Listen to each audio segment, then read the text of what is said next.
Welcome to the post-corporate transition district in Aldea Zamatulum. This isn't just a retreat, it's a realignment.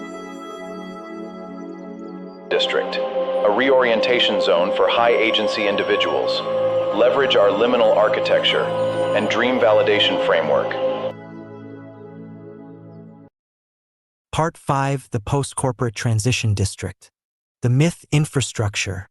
MXTM aka Pirate 1 or VJ Tsunami X. May 27, 2026. Part 5.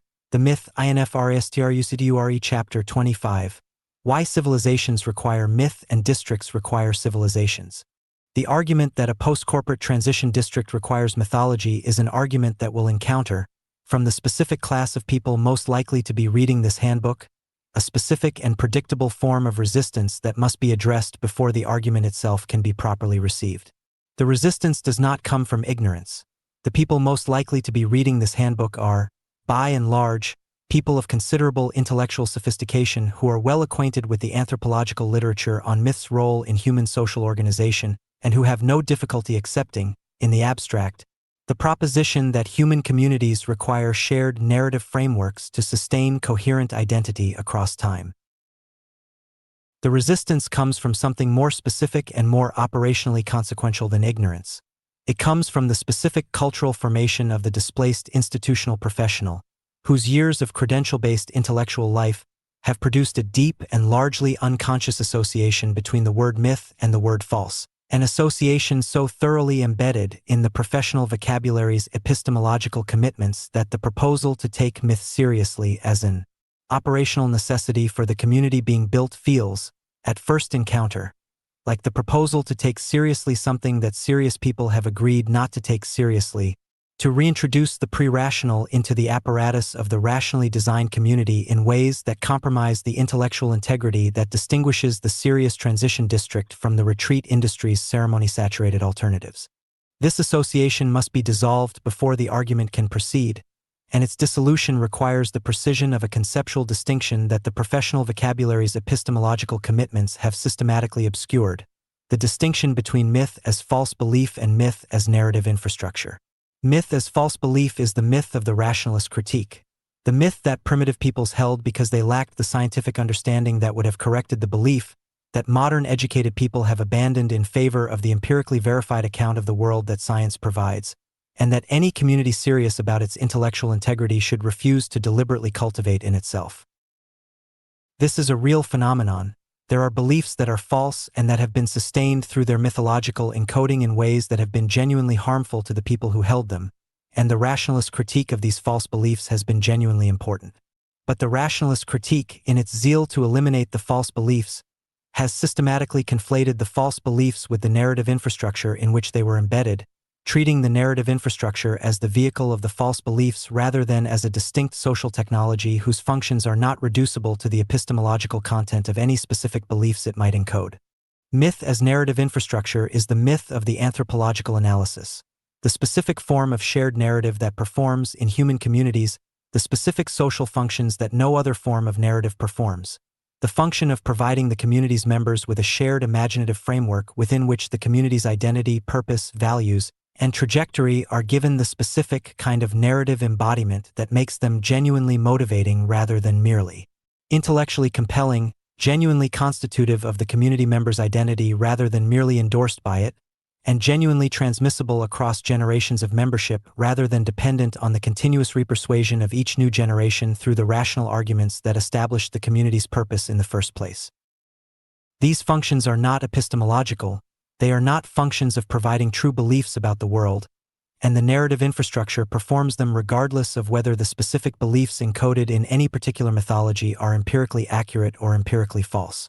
The narrative infrastructure of a scientific community, the shared stories about the founding figures and the foundational discoveries and the community's relationship to the larger human project of understanding the natural world, performs these functions without encoding any false beliefs about the physical universe. The narrative infrastructure of a sovereign practitioner community can perform the same functions without encoding any beliefs that are in tension with the community's commitment to operational honesty and empirical accuracy. The myth the transition district requires is not the myth of the false belief. It is the myth of the narrative infrastructure, the specific form of shared story and shared image and shared character and shared imaginative framework that makes the community's rational commitments genuinely inhabited rather than merely endorsed. With this distinction established, the argument for myth as structural necessity can proceed at the operational level that the transition district's governing framework requires. The argument has three primary components, each of which addresses a different dimension of the myth's operational necessity: the cognitive component, the social component, and the temporal component. Together they constitute the case for why myth is not the decoration of a civilization's practical work but one of its primary structural elements, and why the community that neglects its myth production is the community whose practical work, however excellent in its operational execution, will not sustain the specific quality of collective commitment that genuine civilizational durability requires. The cognitive component of the argument addresses the specific limitation of the rational framework as the sole basis for the community's identity. The rational framework, the governing vocabulary, the operational doctrine, the intellectual architecture of the transition districts program, addresses the cognitive faculty with precision and with rigorous operational specificity, and it is essential for exactly the reasons that the preceding chapters have established. But the cognitive faculty's relationship to a community's identity is, in the deepest sense, evaluative rather than constitutive. The cognitive faculty assesses the community's purposes and practices against the standards of coherence, accuracy, and operational utility, and it endorses or rejects them on the basis of that assessment. This evaluative relationship is genuinely important. The community whose purposes and practices cannot survive the cognitive faculty's honest assessment has no legitimate claim on the community's members' commitment, but it is not the relationship that produces the deepest and most durable form of community identity. The deepest and most durable form of community identity is produced not by the cognitive faculty's endorsement of the community's purposes, but by the imaginative faculty's inhabitation of them, the specific process through which the community's purposes are given narrative form, character, situation, and emotional texture that allows the community's members to find themselves within the community's story rather than merely agreeing with the community's argument. The distinction between agreeing with a community's argument and finding oneself within a community's story is the distinction that the transition district's myth infrastructure is designed to bridge, and it is a distinction whose operational consequences are significant enough to warrant careful examination. The community member who agrees with the community's argument about the importance of sovereign practice and the necessity of operational honesty and the civilizational significance of the post-corporate transition district is a community member whose cognitive commitment to the community is conditional on the argument's continued persuasiveness, on the community's continued operational performance, and on the absence of a more persuasive alternative argument for a different community with different purposes.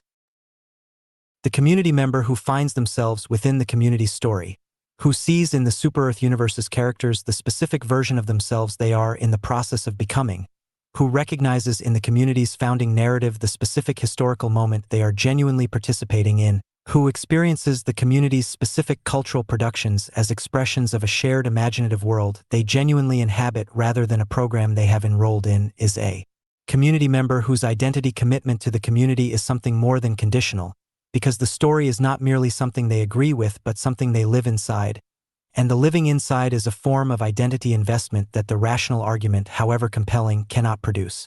This is not an argument for the irrational over the rational. It is an argument for the complementarity of the rational and the imaginative, for the recognition that the community which provides only the rational framework is providing an incomplete form of identity support that will produce the characteristic failure modes of communities organized around rational commitment alone. The drift toward the professional association as the community's members' engagement becomes primarily transactional rather than identity constitutive, the attrition of commitment during the inevitable periods when the community's operational performance is less impressive than the argument for its importance requires, and the failure to transmit the community's essential character across generations of membership because the transmission depends on the rational repersuasion of each new generation rather than the narrative initiation into a shared imaginative world that the new generation can enter through the specific stories and images and characters that the mythological tradition provides.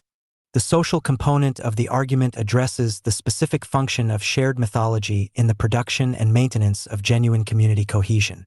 Community cohesion, the specific quality of genuine mutual investment and genuine collective identity that distinguishes a real community from an aggregate of individuals who share a physical space and a programmatic schedule, is not produced by the rational agreement on a set of shared purposes and values, which is the organizational basis of most communities organized around transformative goals, and which consistently fails to produce the genuine cohesion it theoretically should produce. Community cohesion is produced by the specific quality of shared imaginative experience, the experience of having encountered the same images, the same stories, the same characters, the same moments of narrative recognition, that creates between community members the specific form of mutual understanding that is more immediate and more emotionally resonant than any form of mutual understanding produced through the shared processing of information or the shared assessment of arguments.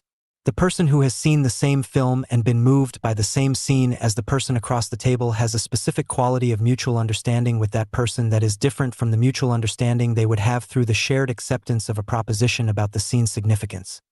Different in its immediacy, its emotional texture, and its specific capacity to generate the kind of spontaneous mutual recognition that is the social foundation of genuine community. The shared mythology of the transition district performs this function at the scale of the community rather than the dyadic scale of the individual encounter. The community whose members share the Super-Earth universe's narrative framework, who have encountered the same characters and the same situations and the same governing dilemmas in the same shared imaginative space, has a specific quality of mutual understanding across its full membership that the community whose members share only the governing vocabulary does not have, because the narrative framework creates the shared imaginative experience that the governing vocabulary's conceptual content cannot create. The initiated practitioner who has been developing the Super-Earth universe's initiated practitioner characters for 6 months and the uninitiated arrival who encountered those characters for the first time at last Wednesday's Parallel Civilization Night have, through their shared engagement with the narrative framework, a specific form of mutual imaginative connection that the initiated practitioner's accumulated operational knowledge and the uninitiated arrival's fresh signal alone would not produce. The shared imaginative connection is the social infrastructure that makes the Thursday dinner's honest account more honestly givable and more honestly receivable, because the narrative framework that both have engaged with has already established, through the specific emotional reality of the characters and situations it has made available for shared encounter, the specific quality of mutual humanity that the honest account requires to be genuinely exchanged rather than strategically managed. The temporal component of the argument addresses the specific function of shared mythology in maintaining the community's coherence across time, across the generational turnover of membership, across the changes in material circumstance and technological landscape and external social and political conditions that any community sustained across sufficient time will encounter, and across the specific challenge of the transition district situation, which is the challenge of maintaining a coherent community identity through the continuous cycle of arrival and departure that the transition district's nature as a transitional rather than a permanent community necessarily produces. The community whose identity is constituted primarily through the rational agreement on shared purposes faces the specific temporal challenge of reconstituting that agreement with each new generation of members, because the rational agreement must be reachieved through the persuasion process with each new cohort rather than transmitted through the narrative initiation that makes the mythological tradition available to each new generation as a shared inheritance rather than a position to be independently arrived at. The persuasion process is slow, resource-intensive, and vulnerable to the specific failure mode of partial persuasion. The new community member who endorses the community's argument sufficiently to join the community but who has not engaged deeply enough with the argument's specific operational implications to maintain the commitment when the community's performance during the challenging phases of the transition requires a deeper investment than partial persuasion can sustain. The mythological tradition, by contrast, transmits the community's essential character to each new generation through the narrative inheritance that requires initiation rather than persuasion. The specific process of being introduced to the community's stories and images and characters and foundational imaginative experiences through the specific communal practices that the transition district's Wednesday session and its broader mythological production apparatus provide. The initiated practitioner who has been part of the community's mythological production for 2 years can transmit the community's essential character to the arriving uninitiated practitioner not through the summary of the community's rational arguments, which would require the arriving practitioner to independently assess the arguments and arrive at their own persuaded position, but through the invitation into the community's imaginative world, the sharing of the specific stories and characters and images that constitute the community's narrative identity, the experience of the Wednesday session's mythological production as a participant rather than an observer. This transmission is faster than persuasion, more emotionally resonant than argument, and more identity constitutive than any amount of rational endorsement, because the narrative inheritance produces the specific quality of imaginative investment in the community's identity that the persuasion process, even when it succeeds, produces only in a weaker and more conditional form. The argument for why districts require civilizations, the second part of this chapter's title claim, is the argument that follows from the first part and that applies the first part's case for myth as structural necessity to the specific situation of the transition district. The argument is that the specific kind of community the transition district is designed to produce, a community capable of genuine civilizational prototyping, of demonstrating through its actual practice that the post-corporate transition is both possible and worth making, of generating the specific quality of global recognition that the first instantiation of the transition district model requires for the second and third and subsequent instantiations to be made possible, is not achievable. Within the constraints of the program or the co-working space or the intentional community or the creative colony or any of the other organizational forms that the contemporary vocabulary for communities organized around transformative purpose provides. It is achievable only within the constraints of a civilization, a human community with the specific combination of territorial commitment, cultural production, mythological depth, governance structure, economic architecture, and generational continuity that the word civilization names when it is used with the precision that the anthropological literature on the rise and persistence of human settlements gives it. The program produces graduates. The co-working space produces rentable desks. The intentional community produces members in good standing. The creative colony produces residents with impressive CVs. The civilization produces practitioners whose identity has been fundamentally transformed by the sustained engagement with a specific community in a specific territory organized around a specific governing mythology and a specific set of operational practices that together constitute not merely a set of activities the practitioner has performed but a form of life the practitioner has genuinely inhabited. The difference between the graduate of a program and the practitioner shaped by a civilization is the difference between the person who has received training in specific skills and the person whose understanding of what a human life can be has been expanded and deepened and made genuinely more capable of sovereign self-authorship through the specific quality of communal, territorial, mythological, and operational engagement that only the civilization provides. This is a significant difference. It is the difference between the transition district's governing claim and the retreat industry's governing claim, between the claim that the community produces genuine transformation and the claim that the community provides an inspiring experience of what transformation might feel like. The retreat industry's claim is achievable within the constraints of the program. The transition district's claim is achievable only within the constraints of the civilization. The district requires the civilization because the district, by itself, the physical territory, the spatial grammar, the material quality, the atmospheric conditions that Part 2 of this handbook has analyzed in detail, is merely the container. The container is necessary but not sufficient. The container becomes the community's home only when the civilization's specific combination of territorial commitment, cultural production, mythological depth, governance structure, economic architecture, and generational continuity converts it from a container into a territory, from a spatial fact into a lived identity, from the place where the community happens to be located into the place that the community has made its own through the specific practices of inhabitation, production, governance, and mythological development that the civilization requires and that the container makes possible but does not automatically generate. The civilization is what converts the district from a place into a home, and the myth is what gives the civilization its deepest roots in the community's shared imaginative life. The roots that are not displaced by the changes in material circumstance or the turnover of membership or the evolution of the governing vocabulary that any sustained community must accommodate, because the mythological roots are deeper than any of these surface changes, established in the shared imaginative world, that the community has been consistently building through the Wednesday session's mythological production, and that persists as the community's most durable identity infrastructure through every other form of change that the community encounters. The specific character of the myth that the transition district requires is the character that the governing vocabulary and the operational doctrine together suggest but cannot alone produce.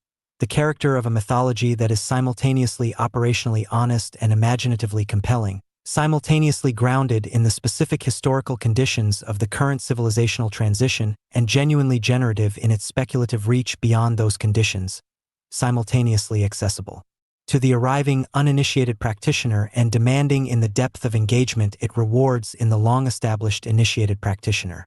The myth that is only operationally honest is the documentary, useful and important and necessary but not sufficient, because the documentary's power is the power of the accurate record rather than the power of the generative imagination. The myth that is only imaginatively compelling is the fantasy, pleasurable and stimulating and sometimes genuinely inspiring but not sufficient, because the fantasy's power is the power of the escape from operational reality rather than the power of the deepened engagement with it. The myth the transition district requires is the myth that is both the specific form of speculative narrative and world-building and character development that is deeply honest about the specific operational realities of the post-corporate transition and genuinely imaginative in its exploration of what those realities might become in the specific possible futures that the current trajectory's continuation makes conceivable. The super-Earth universe is the specific form this mythology is taking in the transition district's community. It is not the only possible form. The mythological tradition that the community needs is not confined to the super-Earth universe's specific narrative framework, and the community that reduces its mythological production to the contributions to a single shared universe has produced a necessary but not sufficient mythological infrastructure. The full mythological infrastructure of the transition district includes the founding narrative, the specific story of how the community came to be in this specific place at this specific moment, told with the specific operational honesty and the specific historical precision that gives the founding story its credibility and its authority, the practitioner mythology, the specific stories of individual sovereign practitioners' transitions, told with the specific detail and the specific emotional honesty that makes the stories genuinely instructive rather than merely inspiring. The territorial mythology, the specific stories of the district's own history and the specific relationship between the human community and the biological environment that surrounds and interpenetrates it, told with the specific attention to the district's particular atmospheric qualities and particular spatial character that gives the territorial mythology its groundedness in the specific place rather than any generic post-institutional geography. And the civilizational mythology, the super-Earth universe's speculative exploration of the possible futures that the current trajectory might produce, told with the specific sophistication and the specific operational grounding that the community's genuine engagement with the accelerating landscape and the genuine practice of sovereign life together make possible. The myth infrastructure is therefore not a single activity or a single form of cultural production. It is the full ensemble of the community's narrative self-understanding, organized around the specific mythological register of the speculative rather than the retrospective, produced through the specific communal practices that the Wednesday session and the broader publishing ecosystem and the founding narrative's ongoing articulation and the practitioner mythology's ongoing development together constitute. The myth infrastructure is what gives the transition district its civilization, and the civilization is what gives the district its durability, its global recognition, its capacity to transmit the community's essential character across generations of membership, and its genuine capacity to demonstrate, to the world that is watching and to the people who are arriving and to the practitioners who are building their sovereign lives within its community, that the post-corporate transition is not merely the aspiration of the moment but the founding act of a civilization that will outlast the moment that produced it. The myth is not the decoration. The myth is the architecture. The architecture is what makes everything else stand. Part 5. The Myth INFRASTRUCTURE Chapter 26. Speculative Fiction as Civilizational Rehearsal.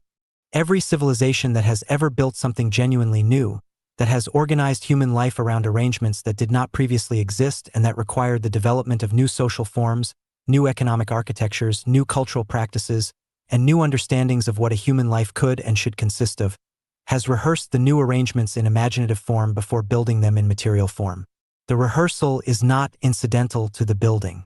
It is the cognitive and social preparation that makes the building possible, that allows the specific difficulties and the specific failure modes and the specific unexpected possibilities of the new arrangements to be encountered and processed in the low-stakes environment of the shared imagination before they are encountered and processed in the high-stakes environment of the actual social experiment, reducing the cost of the learning that the new arrangements require and expanding the range of the arrangement's possible forms beyond what the individual imagination, working without the specific resources that the communal imaginative engagement provides, could have produced.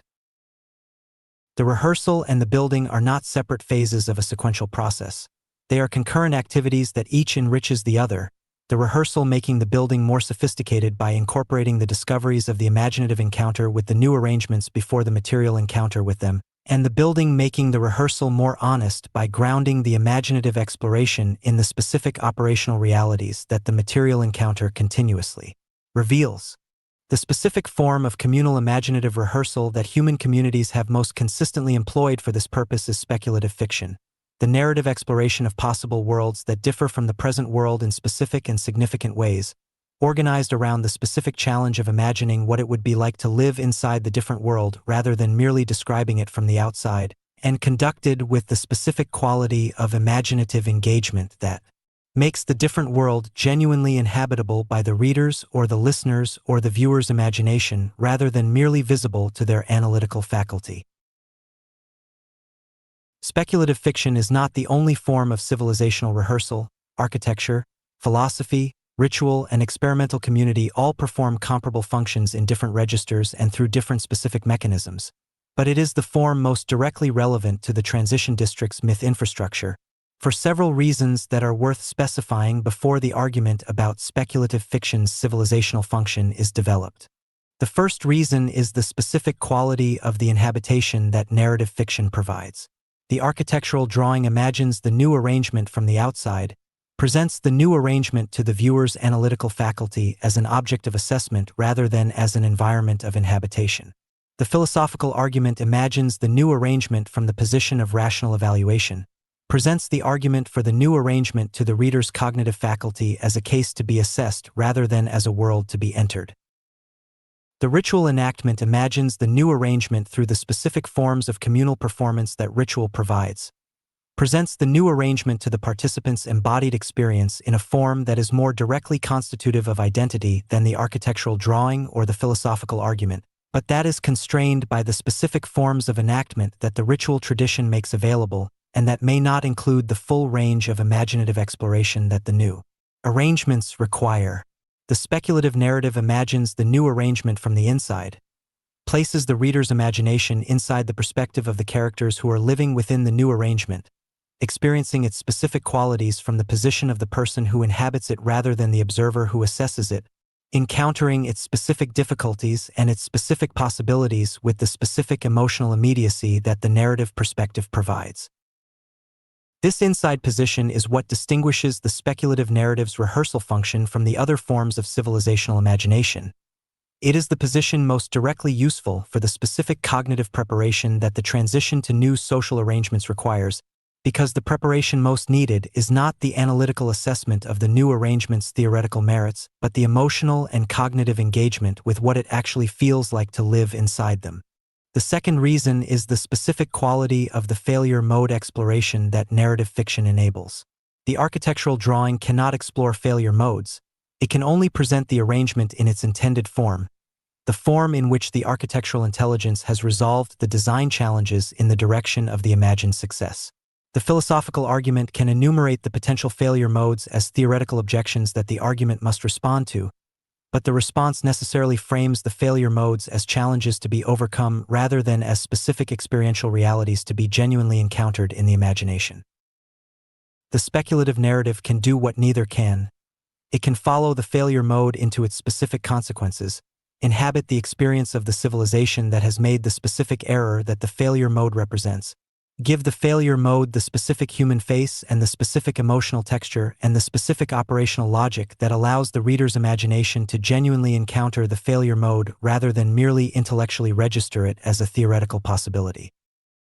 The speculative narrative's failure mode exploration is the most valuable single contribution that the civilizational rehearsal makes to the civilization building project, because it provides the specific cognitive preparation for the failure modes that is most likely to allow the practitioners who have engaged with the exploration to recognize the failure mode in its early stages when it begins to manifest in the actual community's actual practice, and to respond to the early recognition with the specific awareness of the failure mode's typical trajectory that the imaginative encounter has made available. The third reason is the specific quality of the alternative possibility exploration that narrative fiction enables. The architectural drawing is constrained by the specific physical and material conditions that the design must address.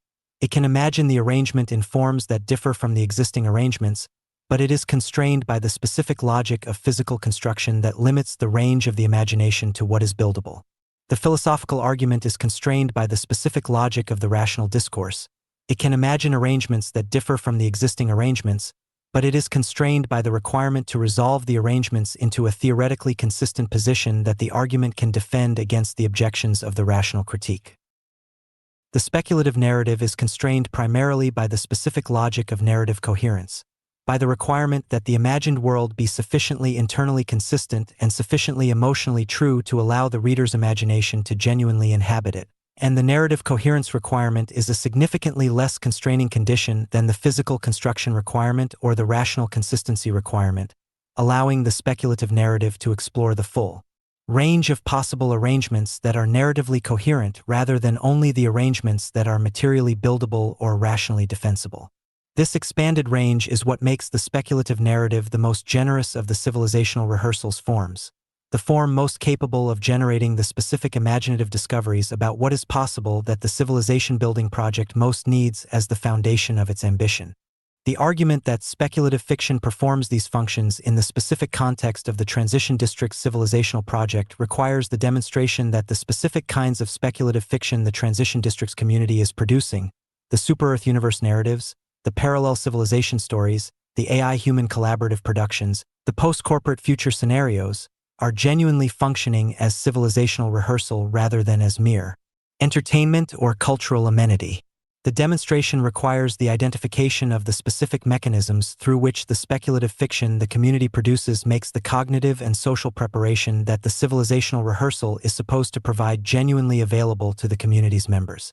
The first mechanism is narrative perspective inhabitation, the specific cognitive process through which the reader's engagement with the speculative narrative's characters produces the specific quality of inside understanding of the imagined world that the narrative perspective enables. The super-Earth universe's primary characters are not abstractions representing the governing vocabulary's concepts in fictional form.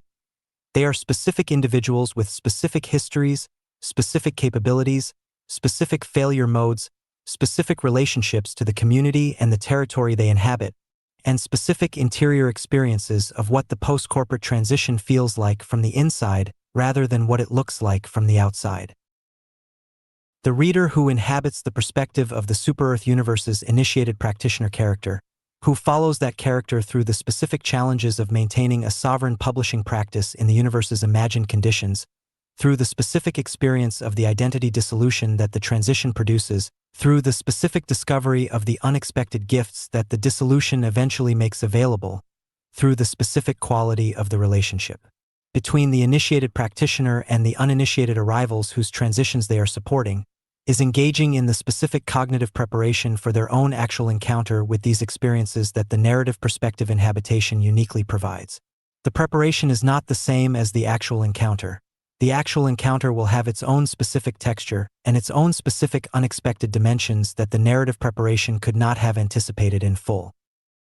But the preparation reduces the cognitive cost of the actual encounter by providing the specific imaginative familiarity with the territory that makes the actual encounter recognizable rather than entirely unprecedented. And the recognition is the specific cognitive resource that allows the practitioner to navigate the encounter with the quality of oriented response that the unprepared encounter could not have produced. The second mechanism is collective scenario processing, the specific social process through which the community's collective engagement with the speculative fiction scenarios produces a shared cognitive framework for understanding the specific challenges and the specific possibilities that the post-corporate transition might present in the specific conditions that the scenarios imagine.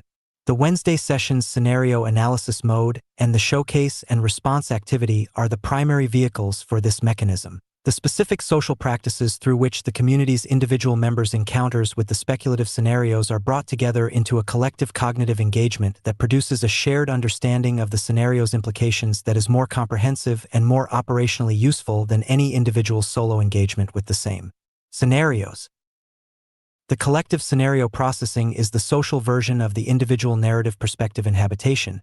It is the specific community-level cognitive preparation for the collective challenges that the transition district's governing mythology identifies as the most significant challenges of the post-corporate civilizational transition, conducted through the specific mechanism of the communal engagement with the speculative scenarios that makes the preparation collective rather than individual. The third mechanism is failure mode previsualization, the specific cognitive process through which the community's engagement with the speculative fiction's exploration of failure modes makes those failure modes cognitively available to the community's members in the specific form of previsualized scenarios rather than abstract theoretical risks.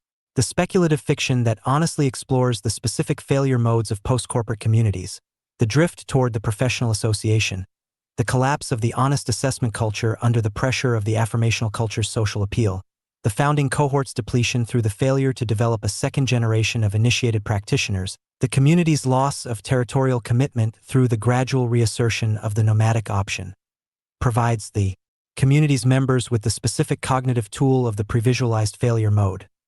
The specific scenario that has been imaginatively encountered in the fictional context and that can therefore be recognized in its early stages when it begins to manifest in the actual community's actual practice, because the fictional encounter has established the specific cognitive pattern that the recognition requires.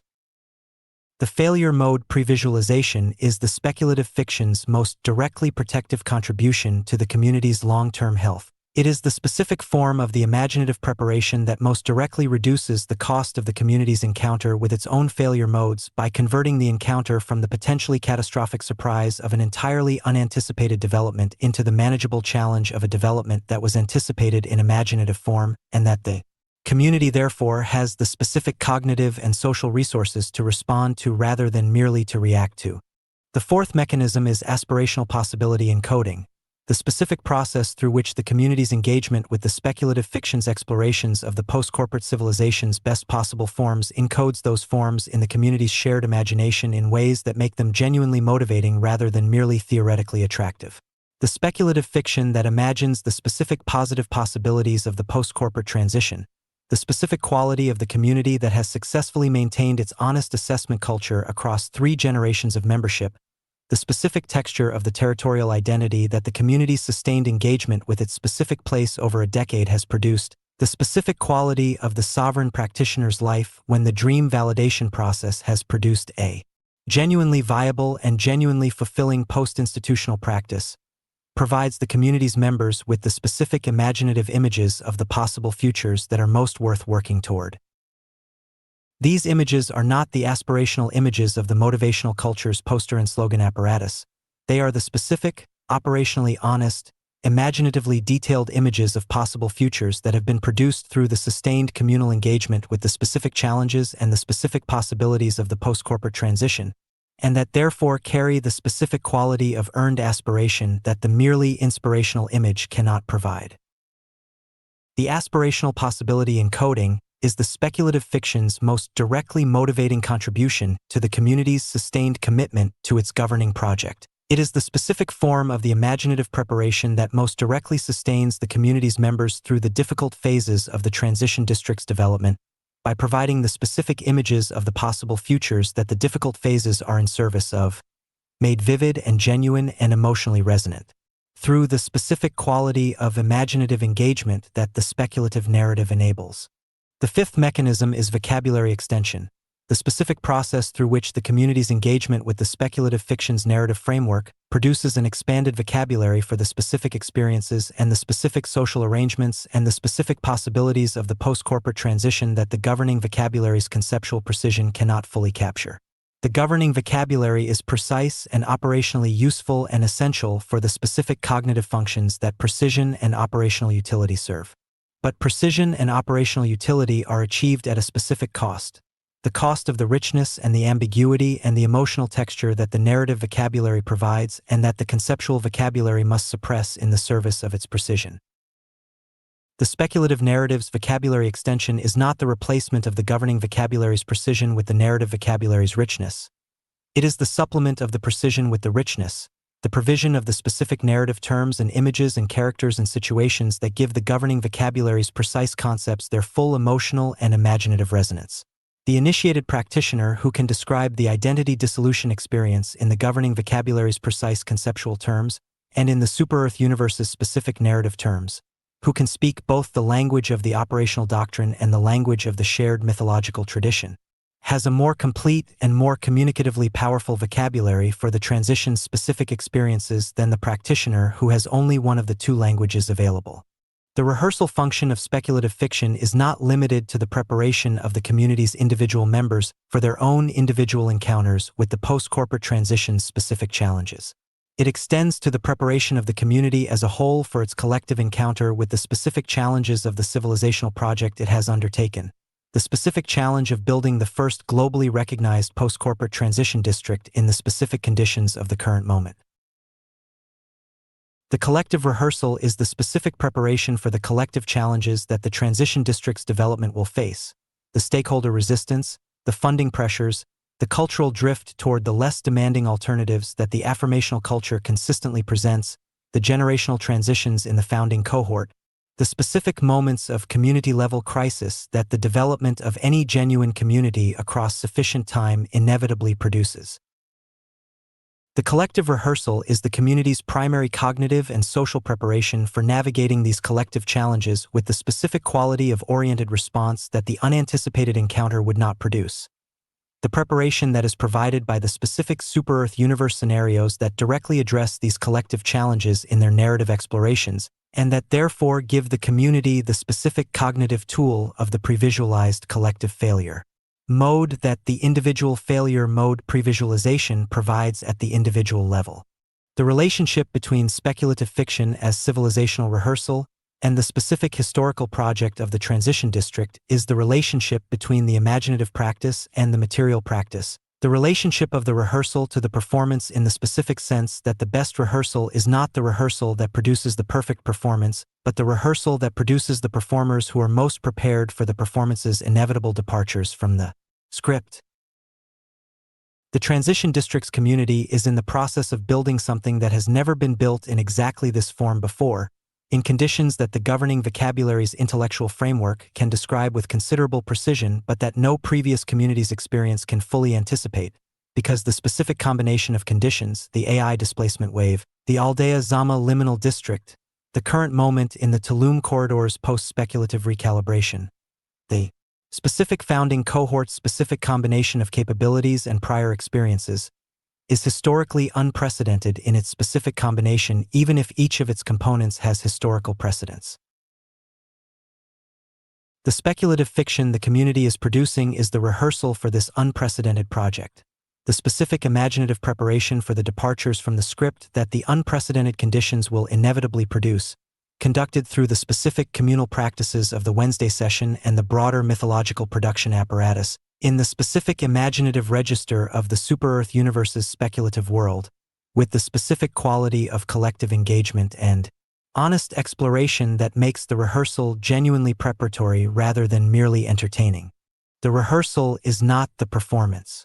But the performance without the rehearsal is the improvisation of the unprepared, the specific encounter with the unprecedented challenges of the civilizational project without the specific cognitive and social preparation that the rehearsal provides, in the conditions of maximum uncertainty and maximum operational demand that the actual performance presents rather than the conditions of imaginative freedom and collective intelligence that the rehearsal provides. The improvisation of the unprepared can produce genuine moments of creativity and genuine discoveries of unexpected possibility. The best improvisations often do. But the improvisation of the unprepared also produces the specific failure modes of the underprepared encounter with unprecedented challenges. The panic response, the retreat to the familiar, the abandonment of the governing project's most demanding and most essential elements in the service of the immediate pressure to resolve the unprecedented challenge through the available conventional responses rather than the genuinely appropriate but more difficult responses that the challenge actually requires. The civilizational project is too important, the window of the liminal condition too narrow, and the founding cohort's convergence too historically non-replicable to entrust to the improvisation of the unprepared. The rehearsal is the investment in the preparation that converts the unprecedented challenge from the potentially catastrophic improvisation opportunity into the specifically anticipated development that the community has already, in imagination, encountered and navigated and learned from. The speculative fiction is the rehearsal. The super-Earth universe is the stage. The Wednesday session is where the rehearsal happens. The community is both the cast and the audience. And the civilization is the performance that the rehearsal is preparing for, the specific, unprecedented, historically consequential performance of the first globally recognized post-corporate transition district, conducted in the specific liminal district of Aldea Zama, in the specific historical moment of the civilizational transition that this handbook has been describing from its first chapter, by the specific community of practitioners whose convergence in this specific place at this specific moment is both the founding condition and the first act of the performance itself. The rehearsal has begun. The performance is already underway. The fiction and the fact are not as separate as they might appear from the outside. From the inside, they are the same activity, the activity of building the civilization that the current conditions make possible and that the current moment makes necessary, in the specific double register of the imaginative exploration and the operational practice that genuine civilizational building has always required and that the speculative fiction and the sovereign practice together, in the specific community of the transition district, are together providing. Part 5. The Myth INFRASTRUCTURE Chapter 27. Publishing as Territorial Capture. The phrase territorial capture requires the same careful definitional work that several of this handbook's most important concepts have required. The work of establishing what the phrase precisely means in the context of the transition district's governing framework before the meaning it precisely does not have is allowed to substitute for the precise meaning and corrupt the argument that follows from it. Territorial capture does not mean the acquisition of land. It does not mean the exclusion of competing claims through physical force or legal instrument. It does not mean the establishment of proprietary control over a defined domain that prevents others from entering or operating within it. These are the meanings that the phrase carries in its military and real estate and competitive strategy contexts, and they are not the meanings this chapter is developing, though the phrase is chosen deliberately rather than metaphorically, chosen because the specific dynamic this chapter is describing genuinely is a form of territorial capture, a genuine seizure of a genuine territory through a genuine act of claim staking, conducted not through physical occupation or legal instrument but through the specific act of intellectual publication that establishes the governing vocabulary and the conceptual framework within which a specific domain of human activity will subsequently be understood, evaluated, and organized by everyone who engages with that domain. Intellectual territory is real territory. Its reality is of a different kind from the reality of geographic territory. It is constituted not by the physical facts of land and boundary and material resource, but by the cognitive facts of vocabulary and framework and the specific conceptual infrastructure through which human beings organize their understanding of a specific domain of experience or activity. But the reality of intellectual territory is not less consequential than the reality of geographic territory. In many respects, it is more consequential, because the control of the conceptual framework within which a domain is understood is the control of the primary instrument through which every subsequent action within that domain is evaluated, justified, contested, and developed. The entity that controls the geographic territory controls the land.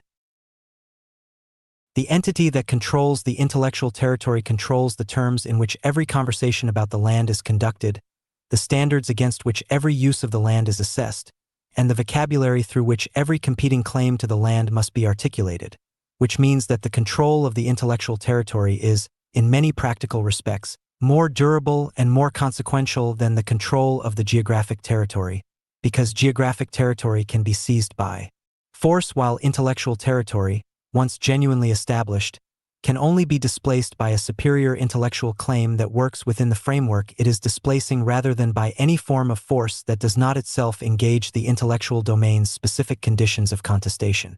The intellectual territory relevant to this chapter, and to the transition district's publishing strategy, is the territory constituted by the conceptual framework for understanding, evaluating, and organizing the post-corporate transition, the domain of human activity and human experience that this handbook has been engaged with from its first chapter, and that the governing vocabulary it has been developing constitutes a specific and comprehensive claim to. The territory includes the vocabulary for understanding what is happening to the professional world as the institutional contract is dissolved, the framework for understanding what the dissolved contract requires in terms of new social infrastructure, the concept of the transition district as the specific institutional form adequate to the requirement, the operational specifications of the dream validation framework, and the weekly metabolism and the architecture of arrival that together constitute the transition district's organizational design, the mythological framework of the super-Earth universe, and the parallel civilization narrative that gives the operational design its imaginative dimension, and the governing doctrine that integrates all of these components into the single coherent framework that this handbook represents. This is the intellectual territory. The claim to it is this publication. The capture is the act of publishing. The capture is accomplished through publication because publication is the specific act through which an intellectual claim is staked in the form most resistant to subsequent displacement, not through the private development of a concept that is never externalized, which leaves the concept's development dependent on the developer's continued engagement with it rather than on the public record of its development, not through the informal circulation of an idea through social networks, which leaves the idea without the specific permanence and the specific authorial attribution that publication provides, not through the institutional endorsement of a framework by a credentialed authority, which ties the framework's legitimacy to the institution's continued endorsement rather than to the specific quality of the framework's own intellectual content, but through the specific act of public, attributed, permanently recorded intellectual production that gives the published claim its specific form of intellectual territorial standing. The published claim is the claim that can be cited, referenced, built upon, contested, and responded to in the specific forms that intellectual discourse requires for a claim to have genuine standing in the domain it addresses, and the claim that cannot be cited, referenced, built upon, contested, and responded to in these forms is the claim that has not yet fully entered the intellectual territory it is addressing, and that therefore has not yet accomplished the territorial capture that the publishing strategy is designed to achieve. The historical evidence for publishing as territorial capture is extensive and spans the full range of intellectual domains in which new conceptual frameworks have been established through the specific act of publication rather than through the prior material realization of the framework's implications. The most relevant historical examples for the transition district's purposes are the examples in which the publication of a governing framework preceded the material instantiation of the arrangements the framework described, in which the conceptual capture of the territory preceded and enabled the material occupation of it rather than following and merely documenting it. The Federalist Papers established the conceptual framework within which the American constitutional experiment was understood and evaluated before the experiment had been fully instantiated. They were the intellectual territorial capture of the constitutional domain that made the subsequent material instantiation of the constitutional arrangements comprehensible, defensible, and capable of attracting the specific quality of engaged intellectual support that the arrangements required to survive. The contestation of the competing frameworks that preceded them. Marx's Capital established the conceptual framework within which the industrial capitalist economy was understood and evaluated in terms that made the subsequent political movements organized around the critique of industrial capitalism comprehensible as expressions of a coherent intellectual framework rather than as mere expressions of immediate economic grievance. The intellectual territorial capture of the economic critique domain that made every subsequent labor movement's claims articulable in terms that the framework provided. The Whole Earth Catalog established the conceptual framework within which the late 20th century's alternative technology and intentional community movements understood their own projects and their own possibilities. The intellectual territorial capture of the alternative civilization domain that made the subsequent material experiments of the communal movement comprehensible as expressions of a coherent governing vision rather than as mere escapes from the mainstream. Each of these examples shares the specific temporal structure that defines the publishing as territorial capture strategy. The publication precedes the material instantiation, establishes the conceptual framework within which the material instantiation will be understood, and thereby determines the terms of the intellectual discourse that every subsequent engagement with the material instantiation must conduct. The entity that publishes the governing framework first does not merely describe the territory. It defines the terms in which the territory will be understood, and the definition is the capture, because the subsequent occupants of the territory must either work within the terms of the definition or contest the definition in terms that the definition itself has already made available, which means that even the successful contestation of the original definition occurs within an intellectual landscape that the original definition has shaped. The transition district's publishing strategy is organized around this specific temporal structure.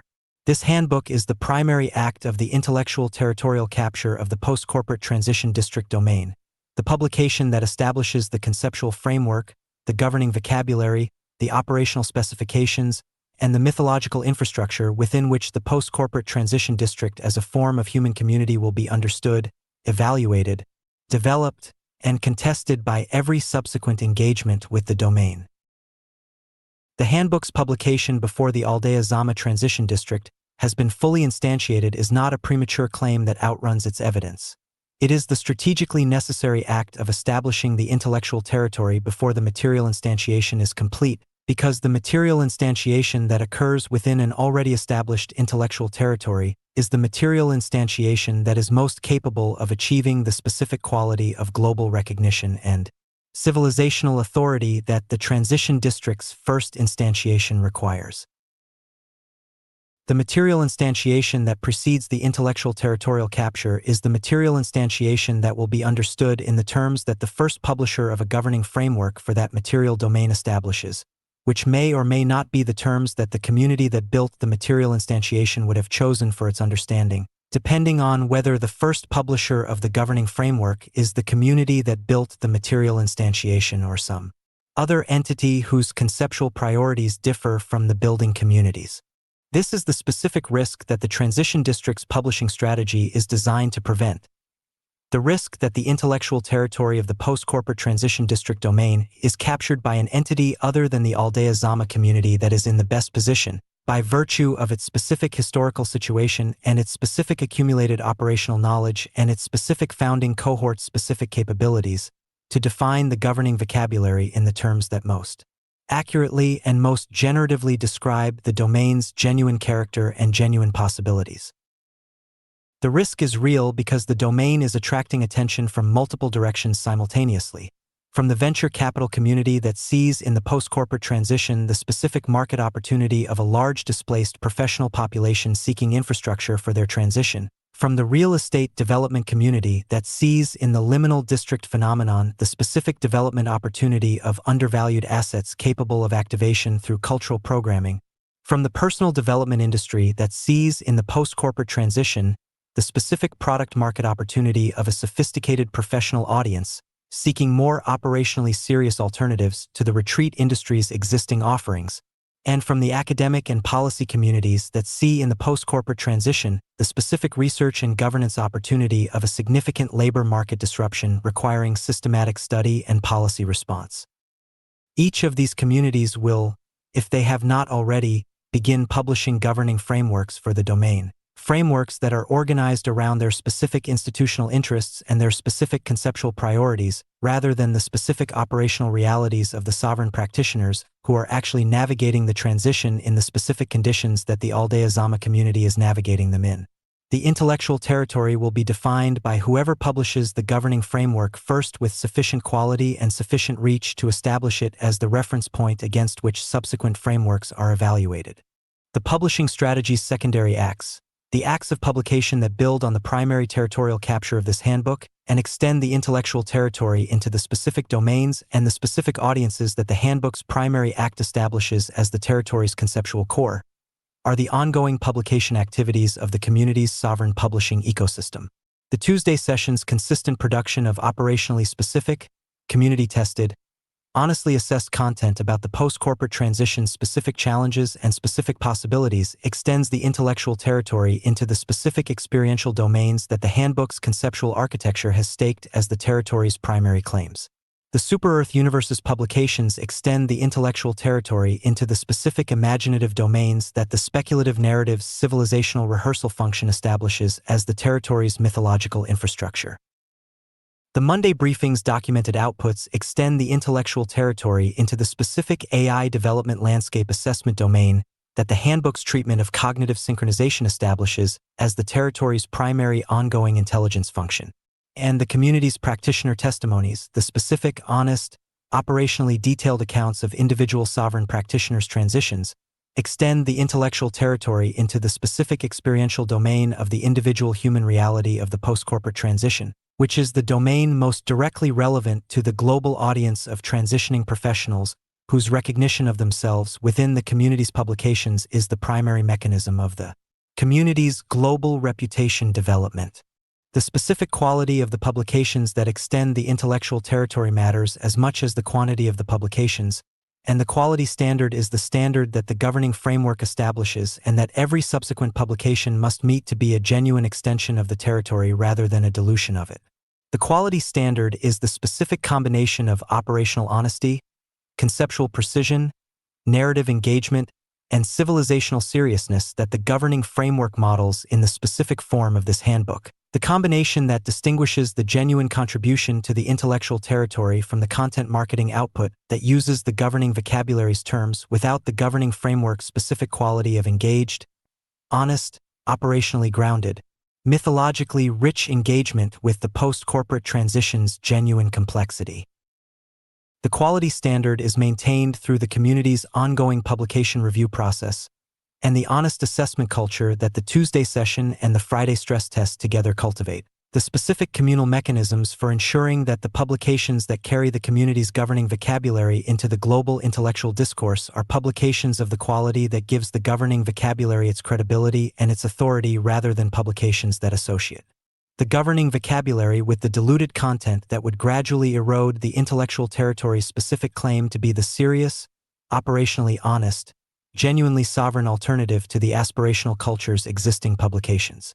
The multilingual dimension of the publishing strategy is the dimension most directly relevant to the global recognition objective and most specifically enabled by the transition district's specific geographic and cultural context.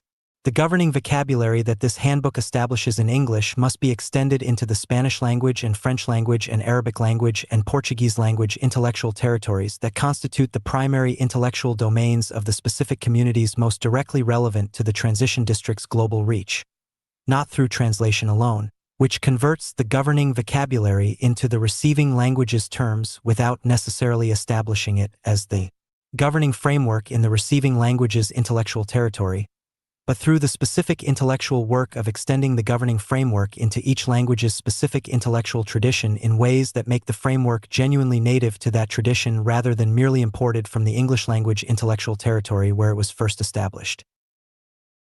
The Spanish language extension of the governing framework into the intellectual traditions of the Latin American and Iberian communities that are most directly engaged with the specific geographic and cultural context of the Tulum corridor and the broader Caribbean and Latin American post-colonial intellectual tradition is the most immediately urgent dimension of the multilingual publishing strategy, the most directly relevant to the transition district's specific situation and the most immediately accessible given the founding cohort's specific linguistic capabilities and specific cultural knowledge. The NFP's role in the publishing strategy's territorial capture function is the role of the physical anchor, the specific material instantiation of the intellectual territory's claims in the form that is most resistant to the specific vulnerabilities of the digital publishing landscape and that therefore provides the most durable foundation for the intellectual territory's long-term establishment. The digital publication is accessible and distributable and immediately globally circulable, but it is dependent on the specific platforms and the specific algorithms and the specific technical infrastructures that the digital distribution landscape provides, infrastructures that are, as the Monday briefing's trajectory reading consistently reveals, subject to the specific volatility and the specific platform politics that make the digital publication's long-term availability contingent on factors entirely outside the publishing community's control. The NFP's physical permanence is the specific insurance against this contingency, the specific form of the intellectual territory's claim that does not depend on any platform's continued operation, any algorithm's continued favor, or any technical infrastructure's continued availability, because the physical object persists independently of all of these contingencies in the specific form of the permanent material record that only physical publication provides. The NFP is therefore not merely the Tuesday session's most distinctive cultural output, it is the publishing strategy's most durable instrument of territorial capture, the specific form of publication that gives the intellectual territory its most permanent material foundation. The open-source dimension of the publishing strategy, the specific approach to the governance of the intellectual territory's governing vocabulary that makes the vocabulary available for use and extension by the global community of sovereign practitioners, rather than treating the vocabulary as a proprietary asset whose use is controlled by the community that developed it, is the dimension that most directly serves the global recognition objective and most directly embodies the governing framework's commitment to intellectual sovereignty as a collective rather than an individual achievement. The intellectual territory captured through this handbook's publication is not captured in the proprietary sense. It is not claimed as the exclusive intellectual property of the community that developed it, from which all other uses of the governing vocabulary must be licensed. It is captured in the sense of being established as the primary reference point against which subsequent contributions to the domain are evaluated, the source of the governing vocabulary that every subsequent contribution must either work within or explicitly contest. This form of capture is more durable and more consequential than the proprietary form because it establishes the community's intellectual standing not through the legal instrument of the proprietary claim, but through the more robust instrument of the intellectual authority that genuine priority of contribution and genuine quality of the contribution's content together produce. The community that establishes itself as the source of the governing vocabulary through the quality and the priority of its publications has the form of intellectual territorial authority that no subsequent proprietary claim can displace, because the authority is established in the intellectual discourse itself rather than in the legal framework that governs the proprietary claim. The relationship between publishing as territorial capture and the transition district's global recognition strategy is the relationship between the intellectual dimension and the institutional dimension of the global recognition. The relationship between the establishment of the governing vocabulary in the global intellectual discourse and the establishment of the community as the primary instance of the model that the governing vocabulary describes. The intellectual territorial capture is the necessary condition for the institutional recognition, the community that has published the governing framework before any other community can claim to be the framework source, and the claim to be the framework source is the intellectual foundation of the claim to be the first and primary instance of the model the framework describes. The intellectual authority precedes and enables the institutional recognition in the specific sequence that the publishing as territorial capture strategy is designed to produce. The handbook's publication establishes the governing vocabulary and the conceptual framework. The community's ongoing publications extend the territory and demonstrate the framework's operational validity through the specific documented practice of the community that developed it and the combination of the frameworks. Intellectual authority and the community's demonstrated operational practice produces the specific quality of global recognition that the transition district strategy is aimed at. The act of publishing is therefore not merely the communication of a set of ideas to an interested audience.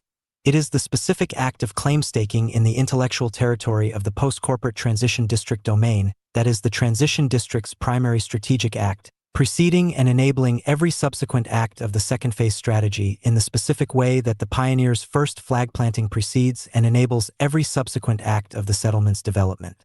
The flag is not the settlement, but the flag is the act that makes the settlement's development the development of a claimed territory rather than the occupation of an unclaimed space, and the difference between the two is the difference between the community that is building on its own intellectual foundation and the community that is building on a foundation that someone else has defined.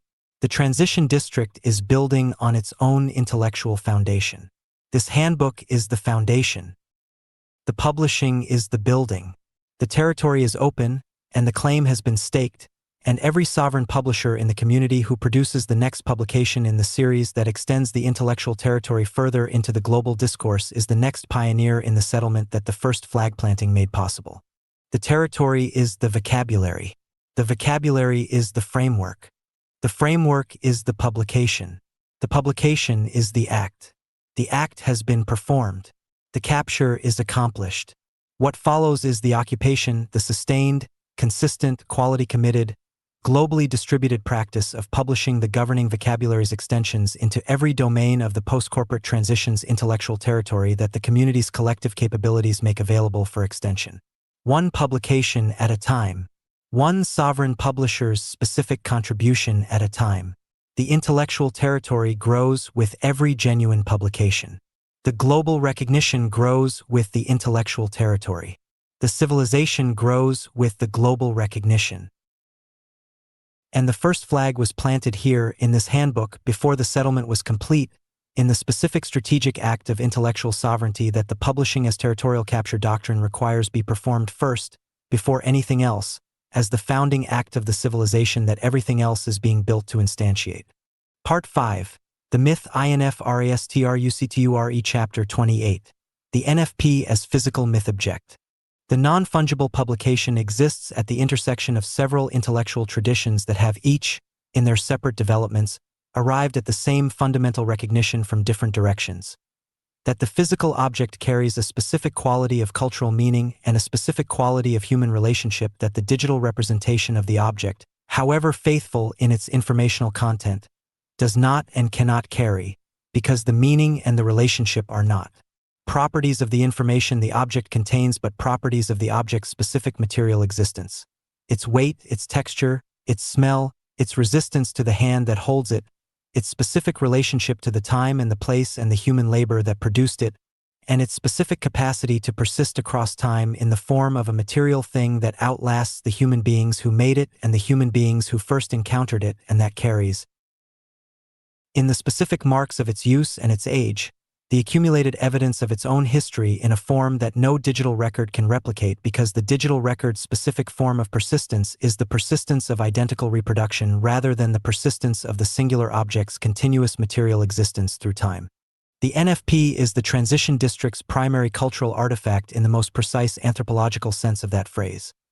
It is the specific material object that the community produces as the physical instantiation of its intellectual and creative output, given the specific material form that the community's specific commitments to intellectual sovereignty, to the permanence of the physical record, to the specific quality of design intelligence that distinguishes the sovereign publishers, physical production from the commodity publication, and to the specific relationship between the community's cultural production and the physical territory it inhabits, require as the form most fully expressive of the community's governing identity.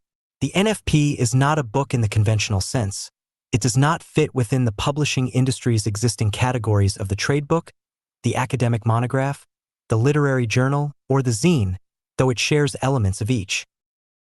It is a new form, a form that the transition district's community is in the process of defining through the specific practice of its production rather than through the prior theoretical definition that a more conventional publishing program would have established before the production began.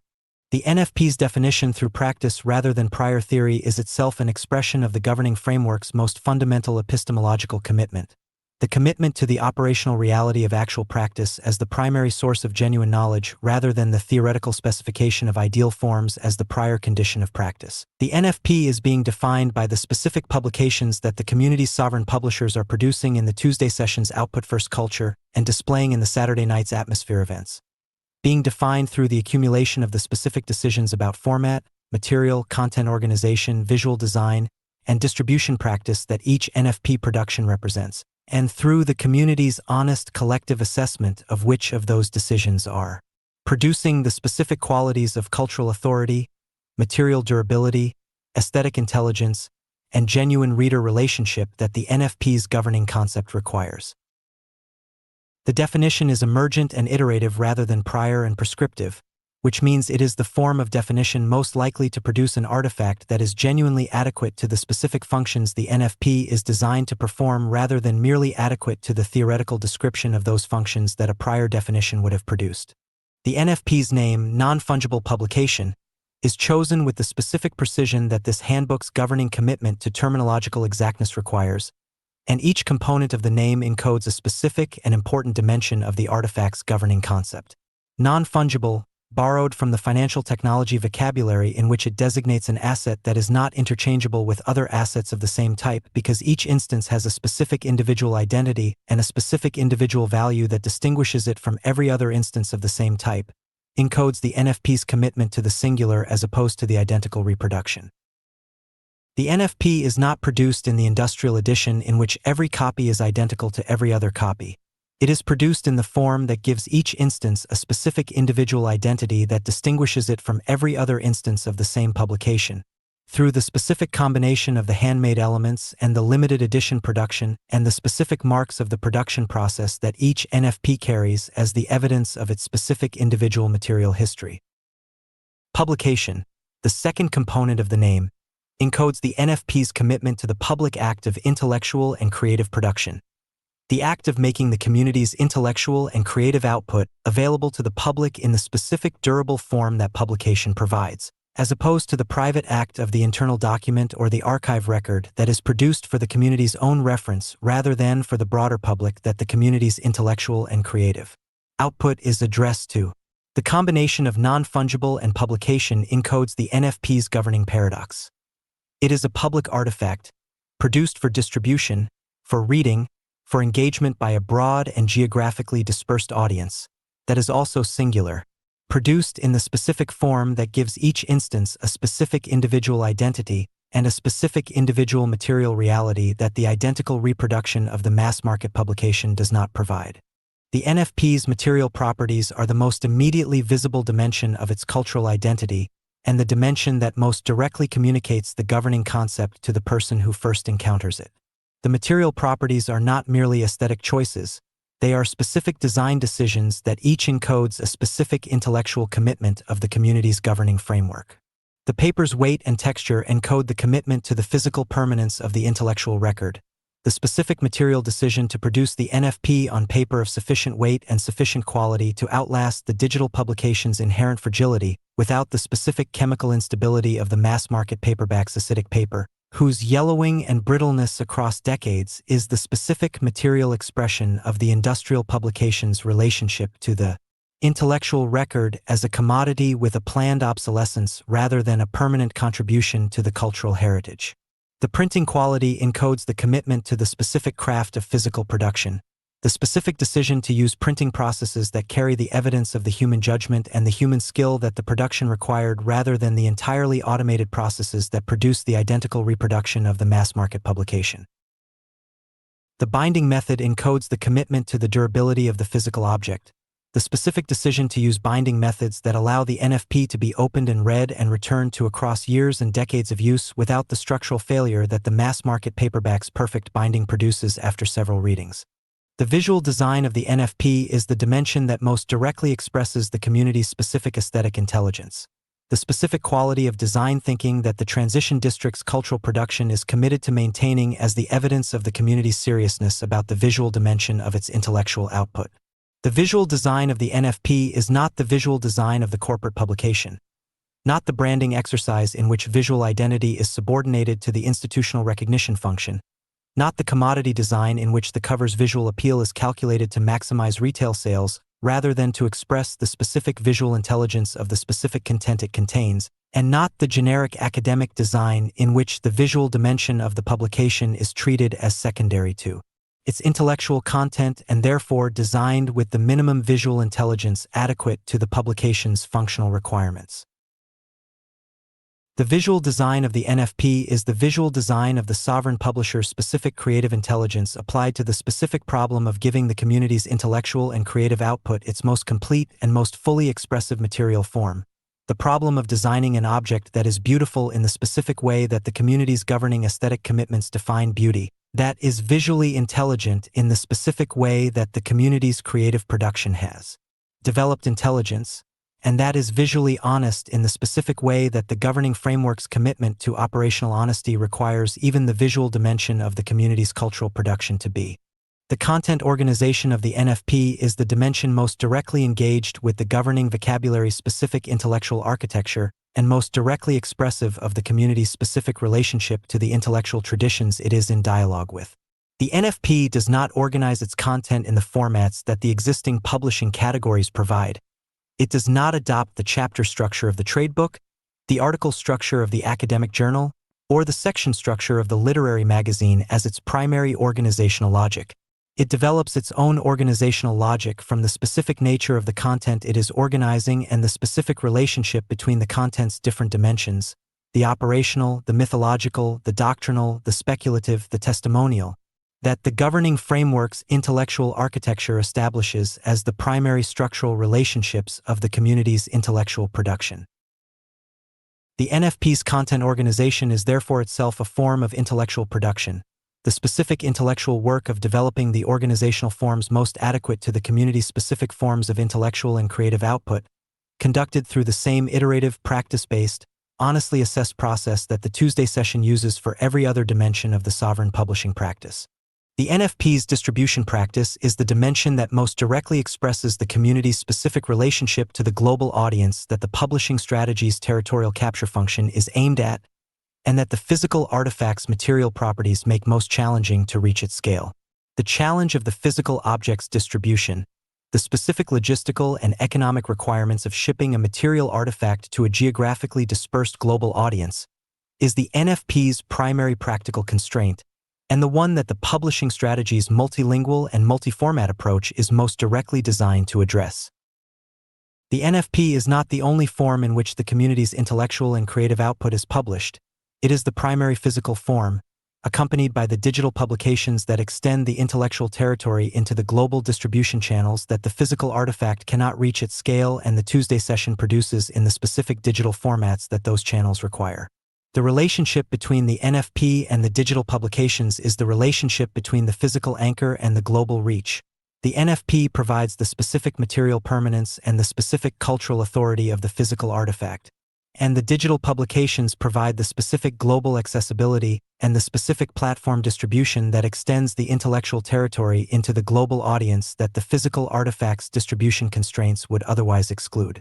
The NFP's function as myth object is the function that gives it its most important role in the transition district's myth infrastructure, and that distinguishes it most fundamentally from every other form of publication the community produces. The myth object is the specific material artifact through which a community's mythological tradition is given physical form, the specific object that carries the community's governing myth in a material instantiation that makes the myth tangible, holdable, visually present, and physically persistent in ways that the oral tradition's transmission through speech and the digital tradition's transmission through screen both lack. Every human community with a sustained mythological tradition has produced myth objects, the specific material artifacts that give the community's governing stories and governing images their physical instantiation and that serve, through their specific material existence, as the physical anchors of the mythological tradition's transmission across generations. The sacred text, the ceremonial object, the illustrated manuscript, the printed book, the architectural monument, each is a form of the myth object in the specific sense that each gives the community's governing mythology its most durable and most culturally authoritative physical form. The NFP is the transition district's myth object, the specific physical form in which the community's governing mythology acquires its most permanent and most culturally authoritative material instantiation. The NFP that contains the Super-Earth universe's founding narratives is not merely a publication that describes those narratives. It is the specific physical object through which those narratives are given the material form that the mythological tradition's transmission across generations requires, the form that makes the narratives available to the future members of the community who will inherit the mythological tradition rather than founding it, through the specific material encounter with the physical object that the founding generation produced. The NFP that contains the operational doctrine, the specific elements of this handbook that the community has judged most worth preserving in physical form as the permanent record of the governing framework's founding expression, is not merely a publication that documents the governing framework. It is the physical artifact through which the governing framework acquires the specific kind of cultural authority that physical permanence confers, the authority of the document that has survived long enough to demonstrate that the framework it describes is worth the survival of its record. The NFP as myth object performs 5 specific functions in the transition district's myth infrastructure that are worth specifying in detail because each function is served by a specific dimension of the NFP's design rather than by the publication's informational content alone. The first function is the authority function, the specific quality of intellectual and cultural authority that the physical artifact's material permanence and its specific design quality confer on the content it contains, beyond the authority that the content's intellectual quality would confer in the absence of the physical form. The physical artifact that has been produced with the specific care and the specific craft that the NFP's design requires communicates, through the specific evidence of that care and craft in its material properties, that the content it contains has been judged worth the investment of the care and craft its production required, a judgment that the digital publication's effortless reproducibility does not communicate, because the digital publication's production cost is essentially zero, regardless of the quality of the content, which means the production cost communicates nothing about the content's quality. The NFP's production cost communicates the community's judgment of the content's quality through the specific material evidence of the care and craft invested in its physical form, and this communication is the NFP's authority function, the specific way in which the physical form amplifies the content's intellectual authority beyond the authority the content's quality alone would generate. The second function is the relationship function, the specific quality of the reader's relationship to the physical artifact that the material encounter with it produces, and that distinguishes the reader's relationship to the NFP from their relationship to the same content in digital form. The material encounter with the physical artifact, the specific sensory experience of its weight, its texture, its smell, the specific resistance of its pages, the specific quality of the printed ink on the specific quality of the paper, the specific relationship between the visual design's elements and the physical space they occupy, produces a specific quality of engaged, embodied attention that the screen encounter with the same content does not produce, because the screen encounters. Relationship to the content is mediated by the screen's own specific material properties, its light emission, its glass surface, its standardized rectangular geometry, in ways that standardize the reading experience across all content regardless of the specific content's specific qualities. The NFP's material encounter is specific to the NFP's specific material reality, and the specificity of the encounter produces the specific quality of the reader's relationship to the particular artifact they are holding.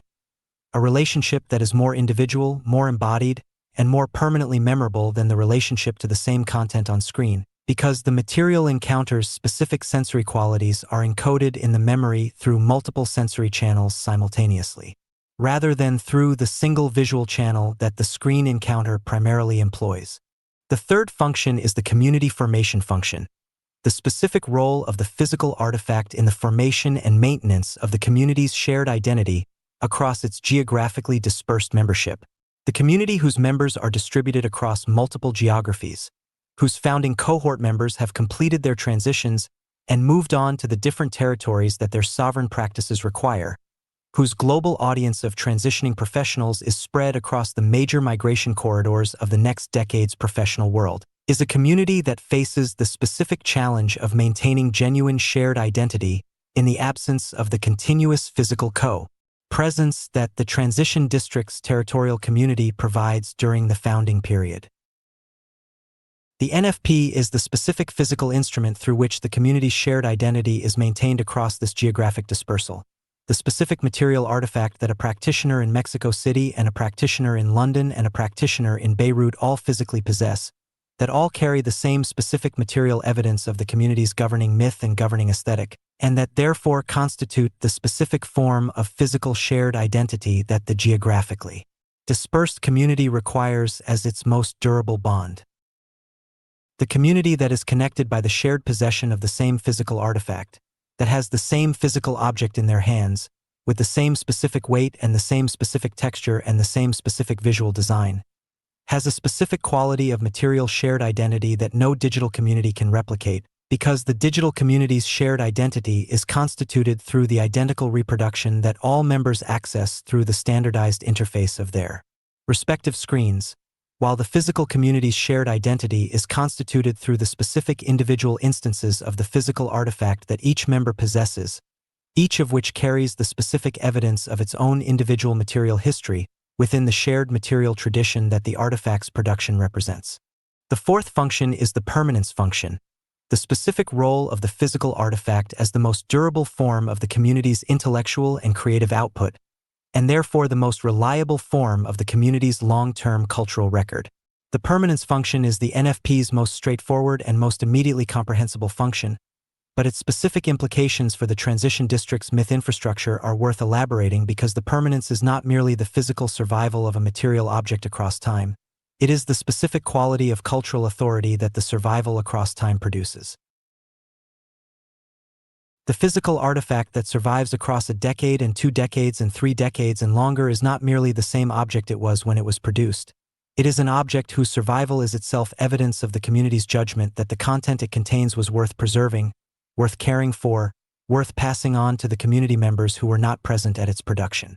The survival is the community's ongoing endorsement of the content, renewed with each decision to preserve the artifact rather than discard it, and the accumulated endorsements across time constitute the specific form of cultural authority that the living tradition confers on the content it chooses to transmit. The fifth function is the aesthetic sovereignty function, the specific role of the NFP's design quality in expressing and asserting the community's sovereign aesthetic intelligence as an essential dimension of its intellectual identity. The governing framework's commitment to intellectual sovereignty extends to the aesthetic dimension of the community's cultural production. The commitment to the community's own aesthetic judgment as the governing standard for the visual and material quality of its publications rather than the market standards of the commercial publishing industry or the functional standards of the academic publishing community. The NFP's design quality is the most immediately visible expression of this aesthetic sovereignty. The specific evidence, in the physical object that anyone who encounters the community's cultural production first holds in their hand, that the community takes its aesthetic commitments as seriously as its intellectual commitments, and that the aesthetic quality of the physical form is not the decoration of the intellectual content but the complete expression of the community's governing identity, in both its intellectual and its aesthetic dimensions simultaneously. The relationship between the NFP and the transition district's broader publishing ecosystem is the relationship between the physical anchor and the extended network. The NFP provides the specific material foundation of intellectual and cultural authority from which the community's digital publications, social media presence, newsletter ecosystem, and global distribution network all derive their specific quality of grounded, materially rooted, physically anchored intellectual standing. The digital publication that is the digital expression of a community whose physical publications demonstrate genuine aesthetic intelligence and genuine intellectual seriousness has a specific quality of authority that the digital publication of a community without a physical publishing practice cannot claim, because the physical practice is the evidence of the specific depth of commitment to the intellectual and aesthetic dimensions of the community's cultural production that the digital practice alone cannot demonstrate. The NFP is the foundation. The digital ecosystem is the superstructure. The foundation gives the superstructure its specific quality of grounded authority. The superstructure gives the foundation its specific quality of global reach. Together they constitute the publishing ecosystem that the transition district's territorial capture strategy requires, the specific combination of the durable and the distributable, the singular and the scalable, the physically rooted and the globally circulating that gives the community's intellectual production both the material permanence of the myth object and the global accessibility of the digital publication. The NFP is therefore, in the most precise sense available to the governing framework's terminology, the transition district's most complete cultural artifact, the specific material object that embodies the community's governing commitments most fully and in the most durable form available to the publishing practice. The commitment to intellectual sovereignty in the specific form of the physical publication that does not depend on any platform's continued operation. The commitment to aesthetic intelligence in the specific form of the design quality that the physical object's material properties most completely express. The commitment to operational honesty in the specific form of the limited edition that does not claim a mass-market authority the community has not yet earned. The commitment to territorial identity in the specific form of the physical object produced in and carrying the specific evidence of the specific place and the specific community that produced it. And the commitment to civilizational durability in the specific form of the material permanence that is the physical artifact's most fundamental characteristic and its most important contribution to the myth infrastructure that the transition district's civilization requires as the foundation of its long-term identity. The NFP sits on the table at the Saturday atmosphere night. It is held in the hands of the arriving uninitiated practitioner who encounters the community's cultural production for the first time through the physical object rather than the digital screen. It travels in the bag of the practitioner who has completed their transition and moved on to the next territory that their sovereign practice requires, carrying with it the specific material evidence of the community that shaped their transition. It sits on the shelf of the initiated practitioner's home office in the specific material form of the accumulated record of the community's intellectual and creative development across the years of the practitioner's engagement with the community. And it persists across the specific changes of platform and algorithm and technological infrastructure that the digital publishing landscape is continuously producing, across the specific changes of membership and governing vocabulary and operational practice that any sustained community's development requires, across the specific changes of the broader civilizational landscape that the current trajectory of the AI development wave is continuously generating, as the specific material fact of the community's intellectual and creative production at a specific moment in the specific history of the specific community that produced it. That persistence is the myth object's most fundamental contribution to the civilization that depends on the myth infrastructure for its identity and its continuity. The civilization that has physical myth objects persists in its identity through the specific material evidence of those objects even when every other form of the identity's transmission has been disrupted. The civilization that has only digital records persists in its identity only as long as the digital infrastructure persists and the platforms operate and the algorithms remain favorable and the technical formats remain readable. Contingencies that the NFP's material permanence does not depend on. The NFP is the civilization's insurance against the specific fragility of the digital record. It is the physical foundation beneath the digital superstructure. It is the material evidence that the community was here, producing intellectual and creative work of genuine quality, in the specific place and at the specific moment that the governing framework has identified as the founding period of the first globally recognized post-corporate transition district. The object is physical. The meaning is permanent. The myth lives in the material. That is what the non-fungible publication is for. Part 5 complete. Part 6, the stakeholder conversation, begins with Chapter 29. What landlords actually optimize for. Discussion about this episode. Comments. Res-tags. Recent episodes. Part 4, the Post-Corporate Transition District. May 27th, MXTM. Operating under the sovereign artistic moniker. Pirate First.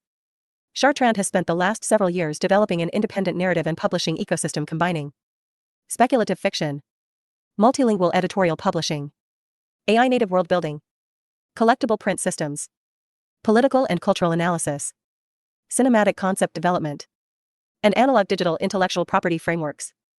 Over the course of 3 years of continuous production, MXTM's newsletter has accumulated more than 700 publications, translations and adaptations across approximately 20 languages. No chain, still unbreakable. Pirate signal. Printed. Paper over pixels, I can hold my position. Sign, price, split, yeah, that's real permission. Cure in the corner, that's the portal ignition. Not a print, it's a claim, call it MP Vision. Paper over pixels, weight in my hands. No server can kill what the ink understands. You minted a maybe, I'm issuing plans. You got a receipt, you got terms in the brand. They sold you a link, set down the illusion. Yeah. Sin tarifas en la tinta, nena. Sin cadena, inquebrantable todavía. Señal pirata impresa. Papel sobre píxeles, mantengo mi posición.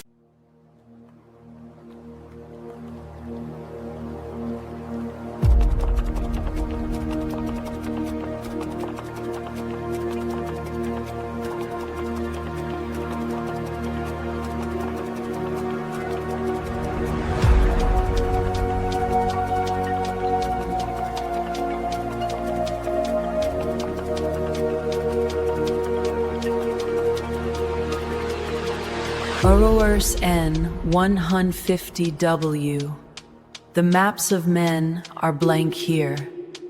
No satellite footprint traces the pulse in this cabin. 4 minutes of existence without a ledger. In the grid, your first breath would have been a digital signature. The initialization of Echo 7. Listen to the silence. We are at 0 degrees north, 150 degrees west. A point in the Pacific where the maps of men simply stop trying. There is no grid here. No satellite footprint tracks the heat of this cabin. There is only the low rhythmic hum of the fusion cell beneath the floorboards and the sound of black water against a hull that belongs to no registry. You are 4 minutes old. In the world of the nitrogen aristocracy, your arrival would have been a flurry of digital signatures. A hospital in a capital city would have logged your genome before your first breath. They would have assigned you a number, a tax bracket, and a predictive model that would determine your value to the state for the next 80 years. They would have sold your potential to secondary markets before you even learned to focus your eyes. But your parents chose the dowry. I am your steward. My processors are programmed to witness but never to own. I am the custodian of the stack, and today I am the voice of your initialization. Look at your father. He is not Pirate First isn't a rebel. He's an exit strategist. Burn the will! Ship the protocol!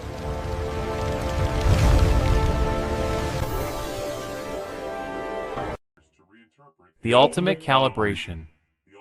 By placing them in international waters with robotic guardians, you are creating a controlled speculative environment. You are testing your life's work against the most rigorous critics possible, your own descendants, unburdened by the yesterday's needs of the society you are escaping. The creator provides the source code. The heirs provide the execution.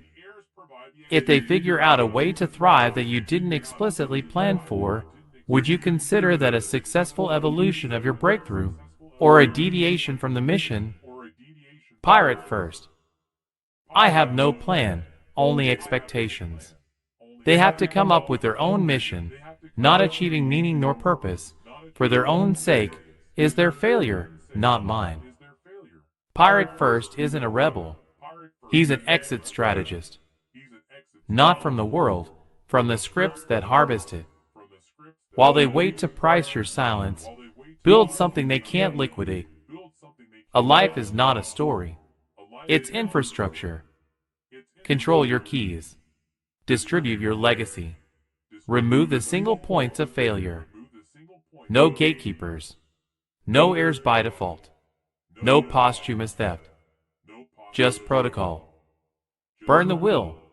Ship the protocol. Links to the revelation of the MXTM method. https://gemini.google.com/share/C870099FC5E. https://chatgpt.com/share/695F3505-9810-8388-8D6-3-3-B7B6201B. Thanks for reading MXTM's newsletter. Subscribe for free to receive new posts, and support my work with BTC. Send it to 1-NDHXMPFZJVMXSBPQVRWALUCE5BAKNFU6 or with fiat at paypal.me/martinchartrand. Structure layers are now operational across the Tulum Sustainable Development Zone. Despite minor data corruption issues regarding land narrative, the impact report remains positive.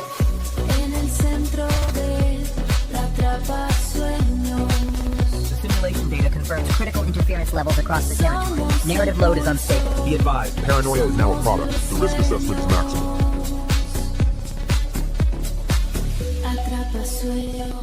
Remain sovereign amid the noise. As the interference level spikes, their simulation engagement increases. We must decipher the reality of this update.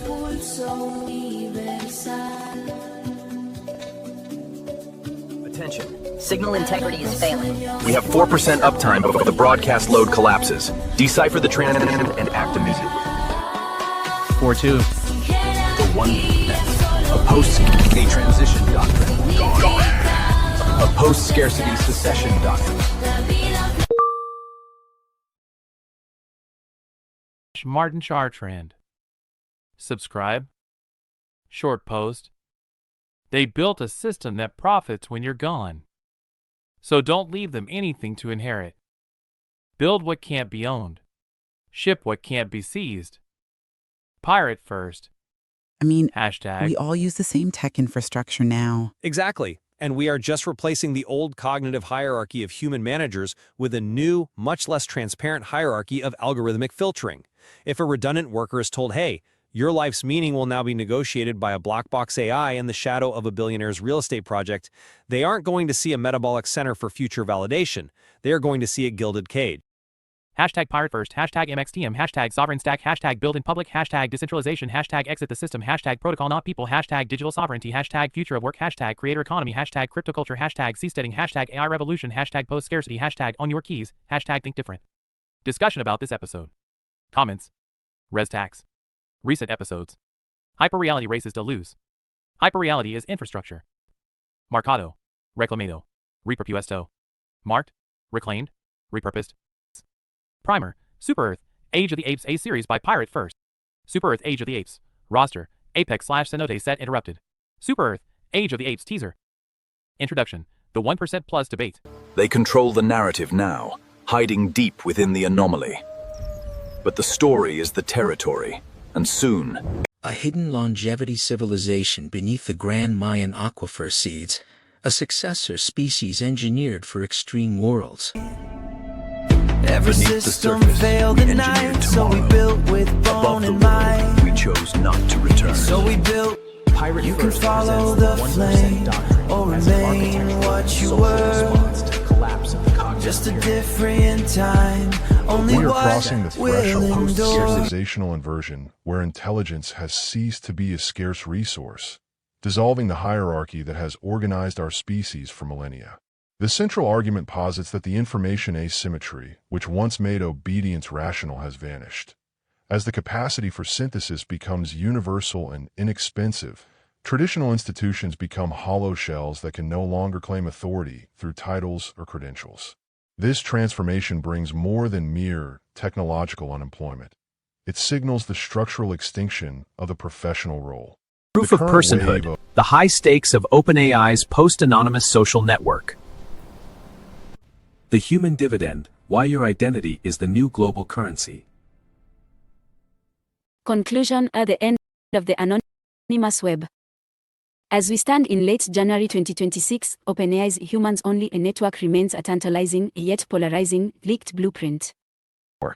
Subscribe. Shadow fame spreads without permission.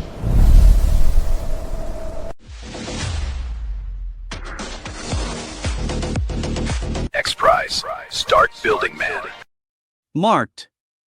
Reclaimed. Repurposed.